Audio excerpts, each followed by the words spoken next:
Hello everybody, and thanks for checking out my review. Today I'm going to be going over the Casio GShock MRG-7500 BJ from the Mr. G lineup. This is of course one of the higher end series that Casio puts out.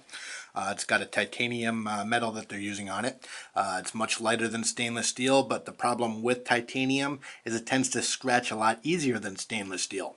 So what Casio did to address this was they used a DLC coating, which is a diamond-like carbon process that they use to really harden it. Makes it a lot more resistant to scratching than titanium by itself. For anybody that's familiar with those watches, I mean, if you look at it, it'll scratch pretty easily. They of course use a tough solar to the module. It's got a multi-band 5 atomic capability, so it syncs to 5 different towers throughout the world. Basically syncs up to the USA, 2 towers in Japan, 2 towers in Europe.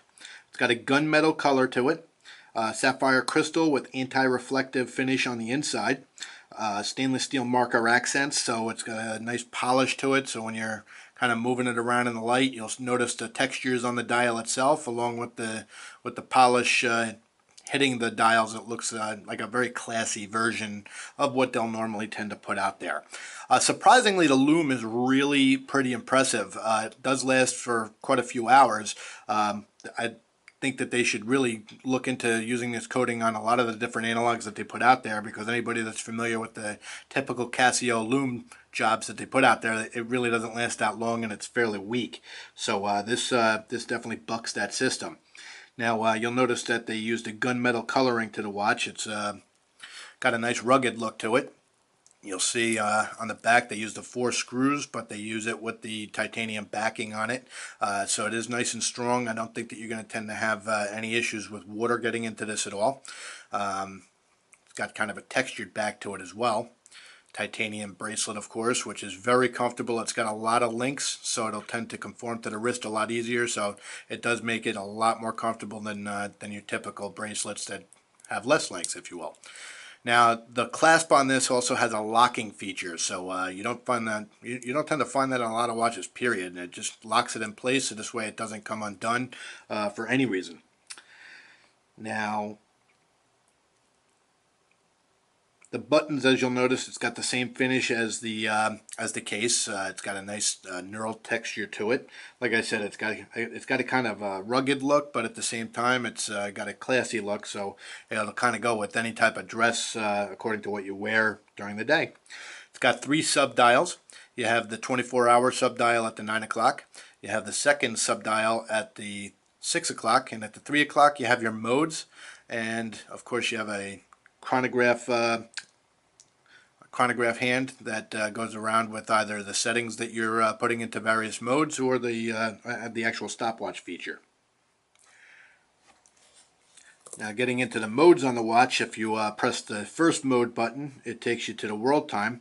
And if you notice in the sub dial, it's kind of hard to see there, hard to make it out, but it does point to a yes or no, and this refers to the daylight savings time. You press the reset button, and it will, of course, change the time according to the time that you want to go to. So every time you're changing it, the time will move up to whatever the time zone is that you're going into. If you'll notice around the outside of the dial, that's where you're going to see all of the different countries that it stands to. So wherever that chronograph points to, that's the country that time that it's going to go to. And of course the time adjusts with that too. So for instance, if I'm talking at 11 o'clock right now in the US, it's probably going to be 12 o'clock in the afternoon in Japan, so the date will actually move with the date change as well. Now, going into the alarm mode, I already put the mode in there.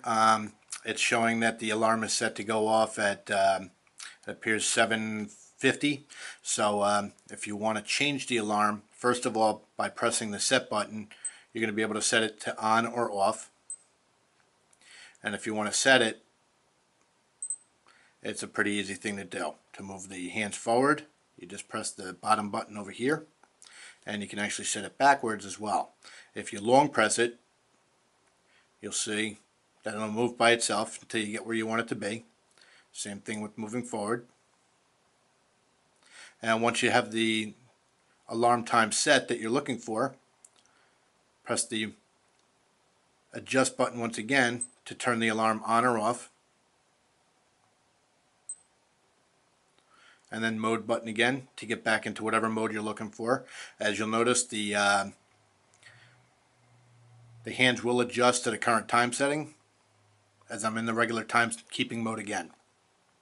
The only downside about these watches or this particular module that I'm not a big fan of is the fact that because the hands move so slow, it takes quite a bit of time to go from mode to mode if you're looking to adjust something, whether it be a world time or the alarm, as you could see. And of course, one of the things that makes this watch so functional is the fact that it's got the stopwatch feature on it. To get into it, it's pretty straightforward. You press the reset button and it'll zero everything out for you.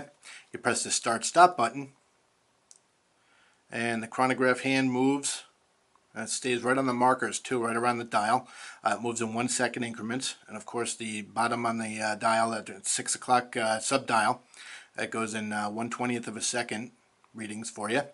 And once the chronograph hits the 1 minute mark, the 6 o'clock sub-dial starts going in 1 minute increments, so this way you can track minutes and seconds.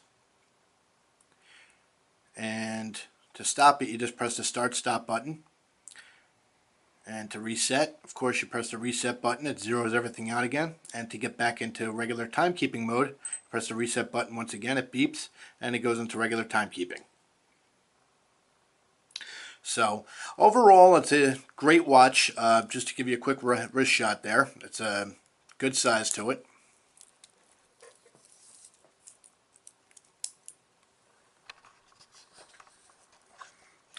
I've got 7.5-inch wrists, of course, and it wears very well.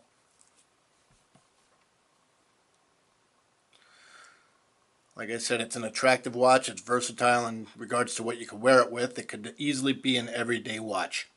And that would be it for the review. So as I always say, if you want to get some more information on GShock watches, feel free to check out a really good website. It's called www.watchyouseek.com. I'm spelling it on the bottom there, as you can see. And a lot of really good reviews, excellent discussion, good community, great group of people. And of course, subscribe to my page. I of course always appreciate that. And I've also opened a Twitter account that's getting quite a bit of activity as well. Again, look at the bottom of the screen, and it's at DougFNJ. And I want to thank you again for your time and watching the review. Stay tuned for the next couple of moments, and I will show you the loom shot. Thanks again. Have a great day.